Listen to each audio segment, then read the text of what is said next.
তার জন্য ঠিক মতো বড় করছে না। শুনতে পাচ্ছি না, বলছিস কি? তাহলে ব্যোমকেশকে দেখি। আচ্ছা ব্যোমকেশ বাবু, এটা ঠিক কি ধরনের অভিনয় হচ্ছে? মানে আমি ঠিক বুঝতে পারছি না, নাটক না প্রহসন নাকি কমিক অপেরা? প্রমোদ বরার যিনি দারোগা তিনি বলছেন ব্যোমকেশ বাবু এর তর্জনী নামে করা পড়েছে, মনে হয় ইনি তারের যন্ত্র বাজাতে জানেন।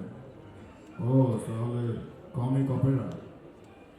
এটা কমিক অপেরা নয়, তা আপনি ভালো করেই জানেন ভুজঙ্গদার বাবু। আপনি নিপুণ যন্ত্রী, সুদক্ষ অভিনেতা। কিন্তু আপাতত আর্ট ছেড়ে বৈষয়িক প্রসঙ্গে আসা যাক। 19 নম্বর মির্জা লেনের বাড়িটা বোধহয় আপনার, কারণ আপনি ভাড়া আদায় করেন। কেমন? ভুজঙ্গধর স্থির দৃষ্টিতে ব্যোমকেশের দিকে তাকিয়ে থাকলেন। তার গলার একটা শিরা দপদপ করছে। কিন্তু কর্পোরেশনের খাতায় দেখলাম বাড়িটা শ্রীমতী নৃত্যকালী দাসের নামে আছে। নৃত্যকালী দাস কি আপনার স্ত্রীর নাম? হ্যাঁ, নৃত্যকালী আমার স্ত্রীর নাম। 19 নম্বর বাড়িটা আমার স্ত্রীর নামেই আছে। কিন্তু কয়েকদিন আগে যে আপনি বলেছিলেন বিলেতে থাকার সময় আপনি নাকি এক ইংরেজ মহিলাকে বিয়ে করেছিলেন।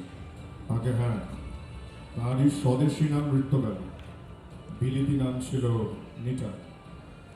ও, নিটা, নৃত্যকালী, সুনয়না। আপনার স্ত্রীর দেখছি অনেক নাম।